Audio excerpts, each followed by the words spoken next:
Bismillahirrahmanirrahim. Kemarin udah diterangkan bahwasanya salah satu kewajiban kita yaitu mengimani, membenarkan, mengiyakan akan yang namanya Allah memberikan satu buah kekuatan yang disebut dengan mukjizat kepada para rasul dan para nabinya. Sebab dengan mukjizat itu seakan-akan Allah membenarkan kalau hambanya ini adalah utusannya. Jadi diberikan mukjizat itu seakan-akan Allah menjawab, ya kamu adalah utusanku. Mereka memang pasti nggak bakal percaya gitu. Assalamualaikum teman-teman, berjumpa lagi dengan saya di sini di channel Bang Mo.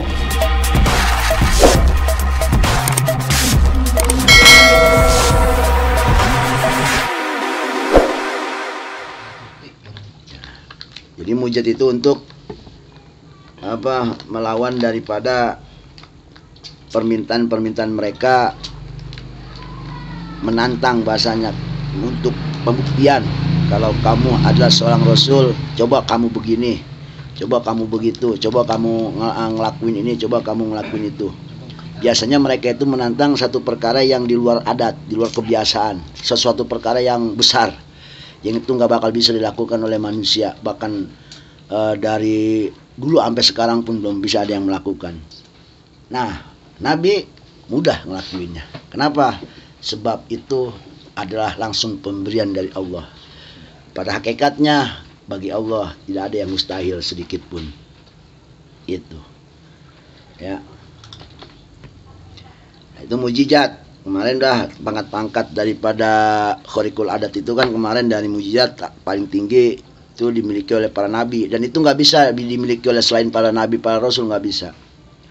Mau diusahain sampai puasa 2 tahun mati genik juga tetap nggak bakal bisa tuh yang namanya kekuatan seperti para rasul yang melakukan gitu.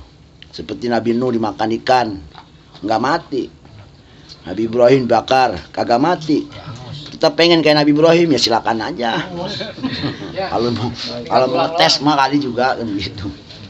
Ya, terus Rasul umpama Isra Mi'raj naik buruk, kita puasa pengen terbang, naik apaan ke atas?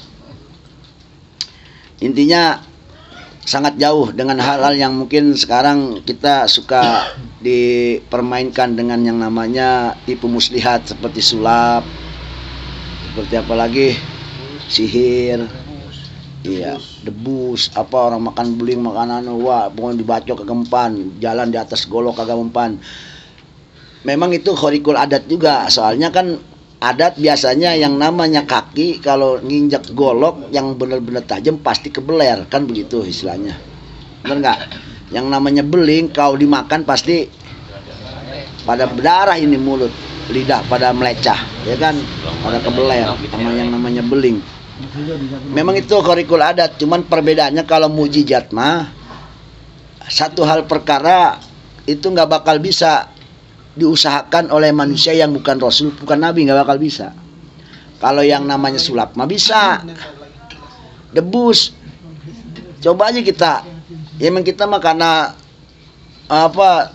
tergugahnya hati kita, merasa hebat tuh orang, karena kita nggak ngerti, nggak paham. Sebetulnya kalau kita nyemplung ke dalamnya dunia perdebusan bisa, bahkan kita mendalaminya di situ, wata'atahu, mendalaminya bisa. Ntar kita makan beling gak mempan, makan beling gak ngapa-ngapa, silet ditelan. Itu bedanya, walaupun khariqul adat, cuman perbedaannya kalau mujizat mah nggak bisa diusahakan. Mau sampai kiamat juga orang pengen puasa nggak bisa. Ngualin jari Rasulullah itu dari sela-sela tangannya air kayak keran. Dan itu air kadarnya lebih hebat daripada air yang ada di alam dunia, bahkan di akhirat pun surga. Sebab air yang paling nomor 1 kadarnya itu air yang keluar dari sela-sela Nabi, baru entar Telaga Kausar dan lain sebagainya. Aqua mah nomor 20. Itu air yang keluar dari sela-sela Nabi itu. Nah itu mujizat. Nanti di bawah mujizat ada yang namanya tadi apa? Karomah. Derajatnya ya, di bawah karomah ada lagi maunah. Di bawah maunah ada lagi istidraj. Dan paling bontot ihanah. Ya, ihanah itu istidraj dan ihana ini yang mungkin kalau bisa kita jangan sampai dah terjadi sama kita. Ihana dengan istidraj dengan kalau istidraj kalau buat mereka masih lumayan. Artinya apa? Dia pengen A jadi A. Kalau ihana mah dia pengen A jadinya C gitu. Gitu. Kayak mungkin orang non muslim bikin sihir tapi sihirnya nggak ampuh, itu ihana namanya. Udah kagak mempan, udah keinginannya nggak tercapai lagi, itu ihana. Ya, jadi derajatnya seperti itu. Setiap perkara yang di luar adat kebiasaan terjadi itu paling enggak kalau sekarang maunah.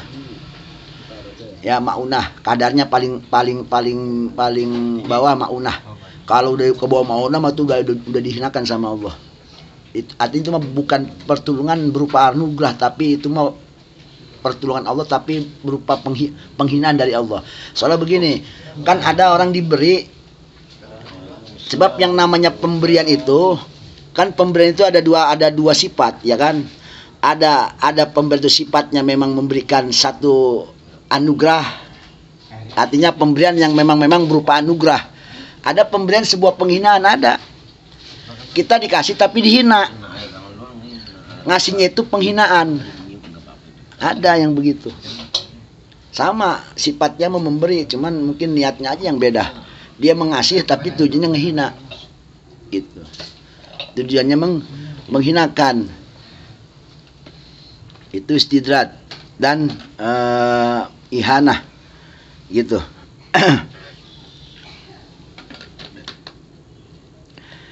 Nah, adapun ada lagi keunikan, artinya yang namanya sesuatu perkara yang di luar kebiasaan itu biasa kan unik. Ada yang dimiliki orang-orang hebat sebelum diangkat menjadi nubuah, seperti Rasulullah umpama masih bayinya, atau sebelum diangkat jadi kenabinya. Ada satu keistimewaan, itu namanya irhas. Irhas pakai sad, irhasat namanya, irhas. Ya, ciri namanya, ciri. Biasanya itu kemarin disebutnya apa? Irhas itu seakan-akan satu apa? Ngasih basic lah bahasanya, menanamkan basic. Ini bakal jadi hebat begitu. Ya, umpama orang masih kecil udah bisa kali-kalian, masih kecil udah pinter ada nanti kan ada yang namanya kita sebut pemain bola Messi cilik, kan ada tuh yang kecil 3 tahun gocekannya cakep. Wah, itu kan namanya apa? Ya, intinya di luar adat kan, di luar nalar gitu. Orang kayak gini mah nggak mungkin bisa nih bawa bola begini. Ini bisa. Ya, ada dulu udah bisa jadi Messi nih kecil. Gitu. Itu namanya irhas, ya. Irhas. Namun perlu kita tahu juga, Nabi pun, pangkat Rasul Nabi pun itu sama, nggak bisa diusahakan. Puasa 2 tahun pengen jadi Nabi, nggak bisa. Ya, nggak bisa jadi pangkat kenabian itu ghair muktasab, artinya nggak bisa diusahakan, nggak bisa pakai diriadohin apa umpama ditapain atau diibadahin, diwiridin, nggak bisa. Gitu. Sebab ini pendapat falsafah. Sebab falsafat kan yang namanya kehebat itu bisa dibikin, bisa dicari, bisa diusahakan. Nabi itu kan intinya orang hebat, itu bisa diusahakan. Kalau buat filsafat kan logika begitu. Yeah. Tapi tetap kembali kepada iman. Agama itu nggak bisa semuanya dibaca dengan logika. Harus pakai iman. Harusnya pakai iman. Dari dulu memang kita kadang-kadang kalau bicara agama itu harus dibaca pakai iman. Kadang-kadang kita bingung maksudnya pakai iman bagaimana ya? Ya gampang. Kemarin kan saya udah contohin. Artinya begini. Dikala Rasulullah turun dari Isra Mi'raj ke dunia, Rasulullah menyampaikan kalau semalam beliau habis Isra Mi'raj di depan para kaum dan para sahabat. Ada satu orang yang paling pertama mengimani akan terjadinya Isra Mi'raj. Siapa? Abu Bakar Siddiq. Makanya namanya As-Siddiq. Orang yang memang membenarkan benar sama Rasulullah. Sampai-sampai beliau ngomong begini, ya Rasulullah, Jangankan Isra Mi'raj, kalau memang ini takdir Allah, lebih 20 kali lipat, 100.000 kali lipat dari dapat Isra Mi'raj kejadian pun saya percaya. Kenapa? Sebab Allah yang mau. Allah yang mau. Lebih dari itu pun kalau Allah yang mau mah jadi. Sebab bagi Allah nggak ada yang mustahil. Kun fayakun, semuanya bakal jadi. Lebih dari Isra Mi'raj pun bisa terjadi kalau Allah pengen. Bagi Allah mah nggak ada yang mustahil pada makhluknya. Gitu. Bayi bisa ngomong, bagi Allah mah nggak ada yang mustahil, biasa aja. Hanya kita sebagai manusia takjub, mengagungkan Allah, subhanallah, maha besar Allah. Kalau ada suatu kejadian yang hebat-hebat kan begitu kita ngomong, ya Allahu Akbar, Allah maha besar. Ya, seperti itu artinya. Nabi Ibrahim dibakar nggak mempan, Masya Allah. Itu kan di luar adat namanya. Lah bagi Allah mah nggak ada yang ya makan api memakhluk. Api memakhluk, gimana Allah aja. Kuni bardan wasalaman ala Ibrahim. Lu adem, selamatkan Nabi Ibrahim. Jadi Nabi Ibrahim di dalam api nggak kepanasan, keademan. Adem api buat Nabi Ibrahim. Mungkin buat orang yang bukan Nabi Ibrahim mah ya pada kepanasan. Deket Nabi panas. Nah, Nabi Ibrahim enjoy aja, jeng ngopi, jeng rokok. Istilahnya kalau orang bahasa lawaknya mungkin begitu, tapi ini jauh dari itu ya. Artinya apa? Kembali kepada masalah itu. Jangankan yang namanya dibakar api seorang Rasul nggak mempan, bahkan kemarin-kemarinnya pun para muhibin, para sahabat Rasul pun banyak yang punya kehebatan seperti itu. Cuman mungkin bahasanya bukan apa mukjizat, tapi karomah. Gitu. Seperti para sahabat. Atau seperti umpama ada cerita seorang perempuan pada zaman Nabi dibakar nggak mempan, cuman karena modal cinta sama Nabi doang. Tapi cintanya nggak main-main, cinta bener-bener cinta mati sama Nabi. Saking cinta matinya sama Nabi, itu api nggak mempan bakar dirinya. Cuman nanemin benih cinta di hatinya, aman badannya. Bayangin coba, apalagi seorang duriyah yang bahasanya gennya itu gen Nabi, ya kan, darah daging istilahnya mah. Iya, orang yang nanam cinta aja, bini cinta sama Rasulullah nggak mempan dibakar api. Itu saking, ya berarti kan kalau Rasulullah bagaimana kan begitu ya. Ya kalau orang cuma cinta saja sama Rasul dibakar nggak mempan, apalagi Rasulnya. Itu seakan-akan makhluk itu tunduk semua. Tunduk semua. Bahkan kan kemarin kita udah baca keistimewaan Rasulnya dalam selawatan itu, dalam syairnya. Lam yatalim qatutaha mutlaqan abada. Rasul itu nggak pernah yang namanya ihtilam, mimpi enak, mimpi cimperem bentah disebutnya. Itu biasanya sholat cuma dari setan datangnya. Setan mah nggak bakal bisa deketin Nabi. Secara dohir setan itu bisa godain Nabi secara dohirnya ya, tapi kalau batinnya nggak bakal bisa. Sebab dohirnya kan manusia sama kayak kita. Ya Rasul digoda bukan nama setan, nama ya kan Iblis suka goda lagi. Rasul lagi mau Isra Mi'raj aja kan Iblis ngejar dari belakang ngegoda kan. Secara dohirnya Rasul mah emang digoda, cuman batinnya mah nggak bakal mempan, setan mah nggak bakal bisa masuk. Gitu. Kalau kita kan digodanya dohir batin kagak, dohir kagak mempan, setan takutin, tapi hatinya kayak setan. Kan kadang ada orang berani kan, baru kuburan gue lewatin gitu kan, berani, emang berani. Cuman kelakuannya kayak setan, berarti batinnya yang kemasukan setan. Dohirnya aja nggak ada yang mempan, ganda rumah takut sama aja, cuman hatinya begitu, batinnya orangnya mau berani tapi tapi kelakuannya setan, berarti kan batinnya yang kena, berarti yang mempan maksudnya. Banyak kan yang begitu, banyak. Kalau Rasul mah dohirnya mah sama, tetap sama. Rasul kan lagi sembilan juga, ya tetap dohirnya mah kan diuber sama, secara dohir kan diuber sama malaikat, sama jin Ifrit, rajanya jin, rajanya iblis. Ya kan, di kitab Dardir kan situ diceritakan, dikasih wiridan sama malaikat Jibril, suruh baca, langsung ngejungkal tuh yang namanya Ifrit, panas, ngejungkal ke bumi, langsung turun ke bawah, nyublek kepalanya dulu, gitu, sedep jatuhnya. Insyaallah, iya setelah sama kayak kita. Tapi batinnya mah nggak ada yang mempan. Nggak, wah itu mah udah bener-bener jaga sama Allah. Setan mau gede semuanya juga bakal masuk. Dan bahkan setan mah kalau ketemu Rasul mah kagak kabur. Sama kayak kita ketemu sama temen ngobrol Rasul mah biasa. Lu ngapa kagak godain orang? Ditanya sama Rasul, lu ngapa kagak ada gawean? Diem aja di sini. Oh, mana orang lagi godain begitu. Ya emang itu tugasnya. Kan kemarin kita pernah ngomong bahwasanya makhluk sama makhluk saling menghormati. Kita sama setan menghormatin. Dan cuma tukang godain, emang tugasnya. Mau dikata apa lagi? Iya emang tugasnya gono, cuma tugasnya godain. Ya kalau setan udah nganggur, ya itu namanya bukan setan itu mah. Setan nganggur. Emang juga setan mah tugasnya emang udah ditugasin sama bahasanya emang udah mandat izin sama Allah minta mau godain orang, ya udah ya emang udah lu mau godain aja udah. Emang tugasnya. Bahkan kalau ada setan nganggur Rasul nanya, lu ngapa kagak ada kerjaan, lu kagak godain orang gitu. Istilahnya mah begitu. Ya sebab emang tugasnya. Sama dengan copit itu penyakit. Dia tugasnya memang nyakitin orang. Kalau ada yang namanya penyakit jaga nyakitin orang itu namanya penyakit nggak punya kerjaan. Hormati dia. Cuman kan menghormatinya itu ada cara. Kalau penyakit menghormatinya obatin. Itu namanya menghormati penyakit. Bukannya kita kan yang namanya menghormati ini kita harus lestarikan kan. Pasti penyakit dilestarikan. Salah.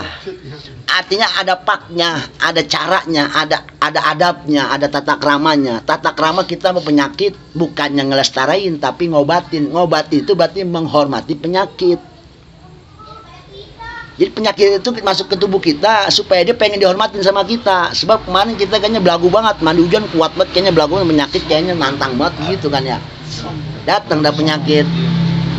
Tadi mentantang, nah intinya mungkin penyakit pengen minta maaf, lu biar minta maaf sama gua kali, caranya ngobatin.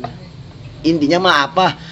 Semua makhluk Allah itu ada caranya kita menghormati. Ya jangan sampai nama menghormati cara kita dengan manusia sama manusia. Penyakit mah menghormatinya ngobatin. Jadi kalau ada orang sakit kagak ngobatin, itu namanya dia ngelunjak sama penyakit. Yang ngelunjak sama penyakit itu namanya. Songong kata penyakit. Copit penyakit, hormatin dia. Bukan dibentak-bentak atau kita caci maki, sialan dicopit. Sialan nih, kita ngomong sialan aja ya. Ya apa bedanya kita sama orang ngomong sialan lu. Kesel nggak tuh orang? Ya kesel, copit juga kesel, sialan lu, makin aja jadinya. Mati tuh orang. Ya, intinya semua makhluk itu perlu dihormatin. Semua punya cara. Rasul aja enggak tuh, Rasul sama setan nongkrong. Lu ngapain lu sialan? Enggak, biasa Rasul mah ngobrol. Makanya tanya lu ngapa nganggur aja kagak godain orang lagi ibadah. Iya. Karena Rasul ngormatin apa? Ngormatin dia sebagai setan emang tugasnya godain. Begitu. Nah kita menghormati setan buat kita itu bukannya nemenin tapi wiridin biar dia kabur dari kita, itu namanya ngehormatin setan. Jadi kalau ada orang setan diademin aja di deket sama kita, itu namanya berarti ngelunjak sama setan. Makanya kalau yang namanya setan mah bacain aja, bacain itu berarti itu kita ngehormatin setan. Ngerti? Iya, caranya begitu. Jadi bukannya ngormatin setan kayak kita ngormatin manusia, sedeketin terus, bukan. Dihormatin. Jadi caranya ya dibacain biar dia kabur. Itu namanya ngaburin setan sama diri kita, jauhin itu namanya ngormatin. Dan itu mengandung ibadah. Semuanya apapun makhluk kita hormatin, dan penghormatan itu ada caranya masing-masing, dan cara itulah bernilai ibadah di hadapan Allah Subhanahu wa taala. Ngobatin penyakit itu ibadah. Ngobatin lapar itu ibadah.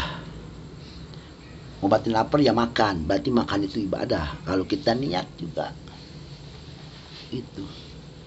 Jadi intinya mah semua juga nggak ada yang jelek buat Allah mah nggak ada. Kenapa kita anggap ada yang jelek? Karena yang mandang itu nafsu kita. Kita pengen jadinya cek, jadi nggak nerima.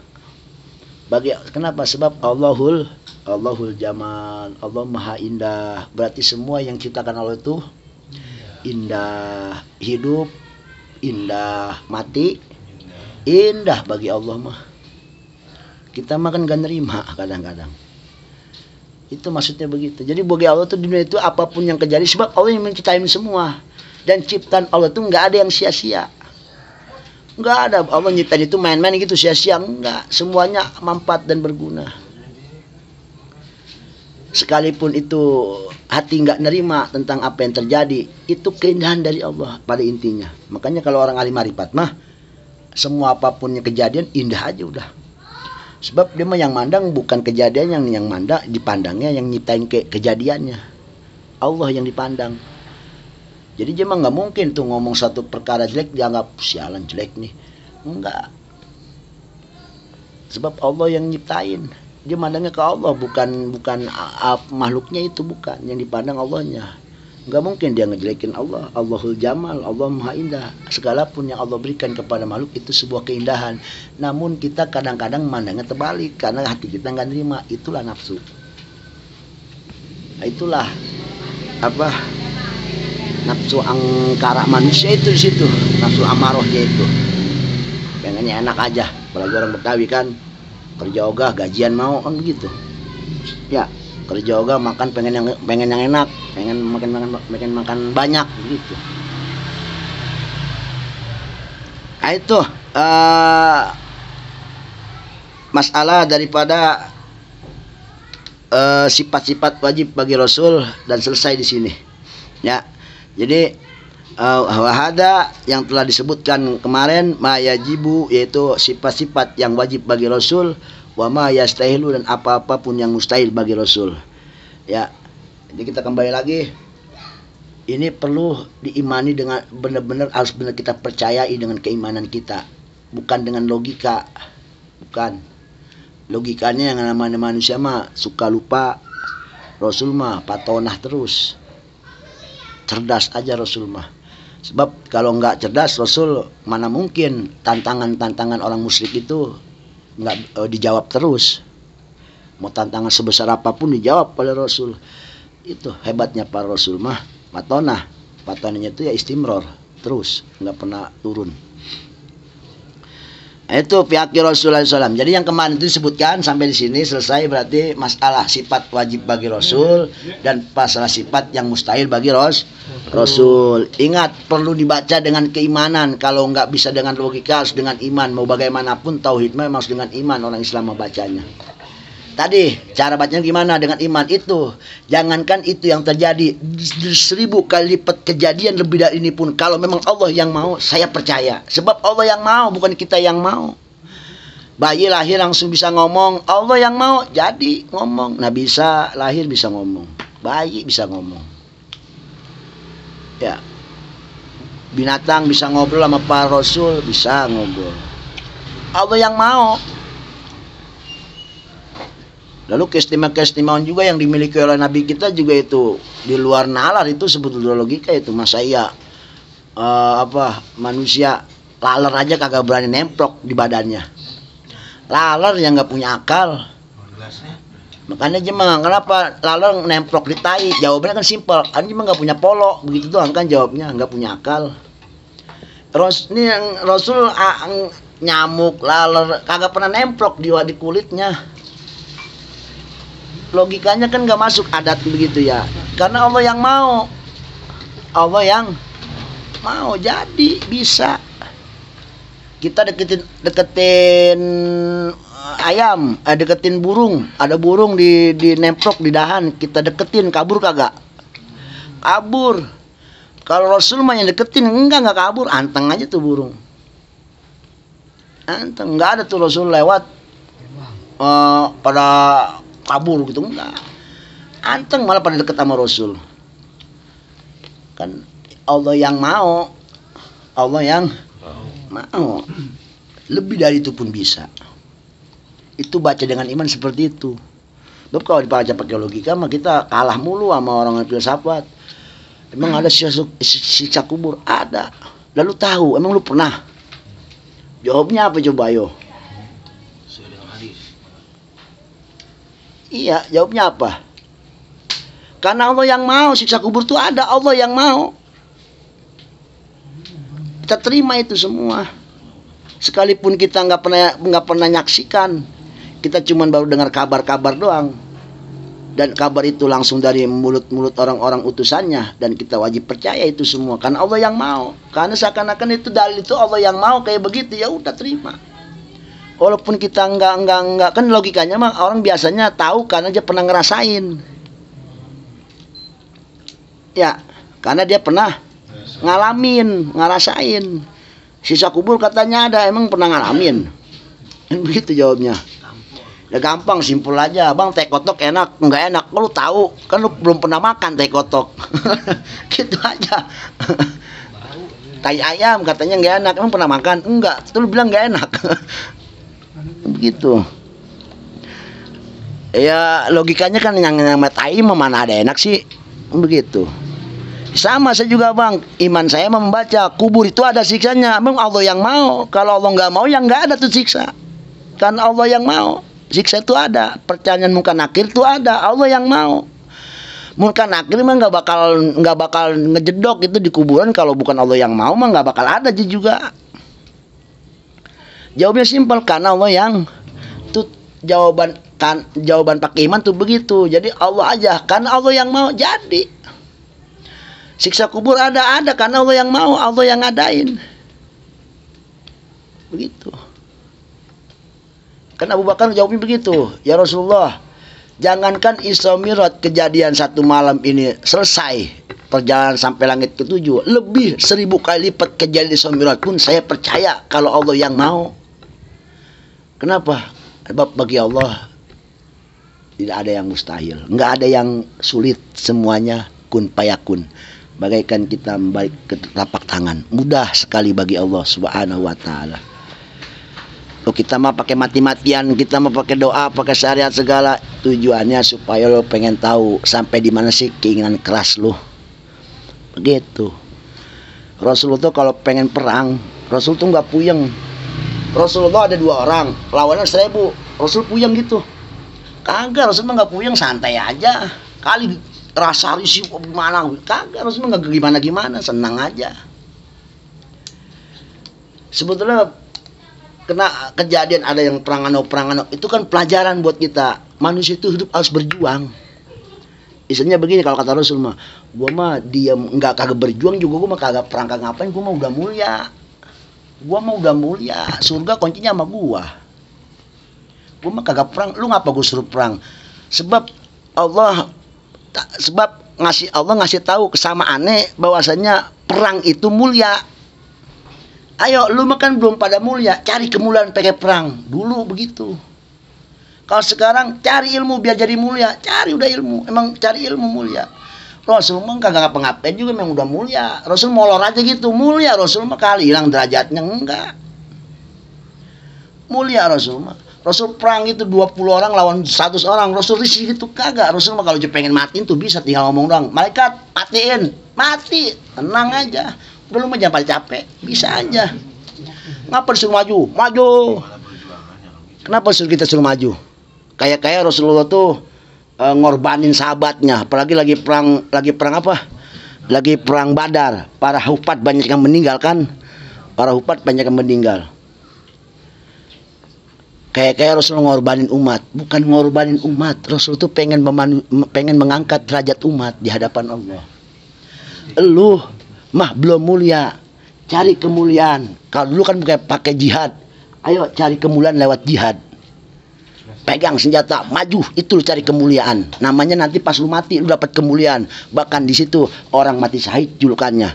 Masya Allah, darahnya akan menjadi saksi di hadapan Allah Subhanahu wa taala. Orang yang mati tanpa hisab, luar biasa. Jadi mulia kan? Dan Rasul mah sebetulnya Rasul mah nggak makan, nggak apa, ya biasa aja Rasul mah. Tenang, ya bagaimana, emang udah ditanggung, udah yang jaga Allah. Lalu yang kita lihat kesan Rasul tuh kayak kita aja kehidupannya, pengen makan, capek-capekan kerja macul apa. Sebetulnya Rasul kalau pengen makan tinggal ngomong doang, malaikat kirim, gua makan, ada, kun payakun. Lalu kenapa Rasul nggak begitu? Karena Rasul ngajarin sama umat, hidup itu perlu berjuang. Lu ngedapetin surga enggak kayak lu telapak tangan, berusaha. Lu pengen dapat ridho gua, berusaha. Allah mah nggak mandang lu sampai finish apa kagak itu ke usaha lu. Allah mau pengen tahu kaki lu udah ngelangkah apa belum dari keterpurukan lu itu. Jangankan 20 langkah, baru 1 senti pun langkah lu itu diperhitungkan benar sama Allah Subhanahu wa taala. Diperhitungkan luar biasa. Dari keterpurukanmu, dari kehinaan sebagai manusia kamu di hadapan Allah Subhanahu wa taala, diangkat derajat oleh Allah Subhanahu wa taala. Insyaallah. Jadi Rasul mah bukan ngorbanin umat, bukan ngorbanin sahabat. Justru Rasulullah ingin memanusiakan manusia, pengen supaya lu jangan gua doang yang masuk surga jadi mulia, lu gua pengen angkat jadi mulia. Dengan cara apa? Ayo lu berjuang. Sebetulnya kalau Rasul mungkin kalau ngomong mutai mah, gua mah tong kagak ngapa-ngapain, gua udah santai aja tong, begitu istilahnya. Tinggal lu nih lu bagaimana ntar, begitu. Itu maksud tujuan Rasul kayak gitu, ngajarin supaya berjuang.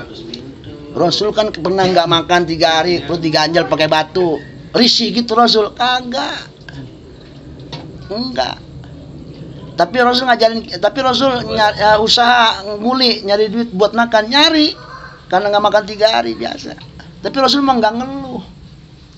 Jangan mengeluh. Ya, kita mau makan aja ngeluh, apalagi kagak makan. Kurang banyak makannya, katanya kurang banyak. Tuh, nanti di sini ada semua nih masalah itu. Setelah ini kan baru diterangin sifat wajib bagi Rasul, mustahil bagi Rasul. Nah, yang ketiga jais bagi Rasul. Nah, ini dia nanti ketemu semua.